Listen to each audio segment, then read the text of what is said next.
নতুন নতুন খবর পেতে চোখ রাখুন নিউজ টাইম 24x7-এ। অবিলম্বে পুরসভা ভোট করাতে হবে দাবিকে সামনে রেখে সোচ্চার হন সিপিএম ও কংগ্রেস। আজ সিউড়িতে জেলা শাসকের দপ্তরে বিক্ষোভ দেখায় দুই রাজনৈতিক দলের কর্মীরা। এদিন তারা দলের প্রশাসকের পক্ষ থেকে স্মারকলিপি জমা দেন।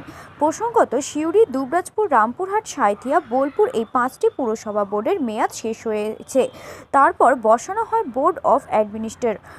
বিধানসভা ভোটের আগে শাসক দলের ওপর চাপ বাড়াতে সিপিএম ও কংগ্রেস যৌথ কর্মসূচি নেন।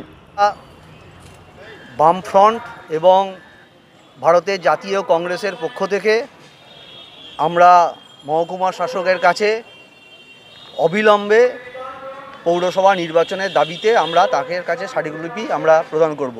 তার কারণ সিউড়ি পৌরসভা সহ গোটা পশ্চিমবাংলার পৌরসভার মেয়াদ উত্তীর্ণ হয়ে গেছে। দলীয় সংকীর্ণ রাজনীতির জন্য দলীয় কর্মীদেরকে বসিয়ে রেখে প্রশাসন, রাজ্য সরকার নির্বাচন করাতে চাইছে না। তার প্রতিবাদ জানিয়ে আমরা আজকে ডেপুটেশন মহকুমা শাসকের কাছে দেবো। মহকুমা শাসকের কাছে এবং সিউড়ি পৌরসভাতে আমরা দেবো। কি নাম আপনার?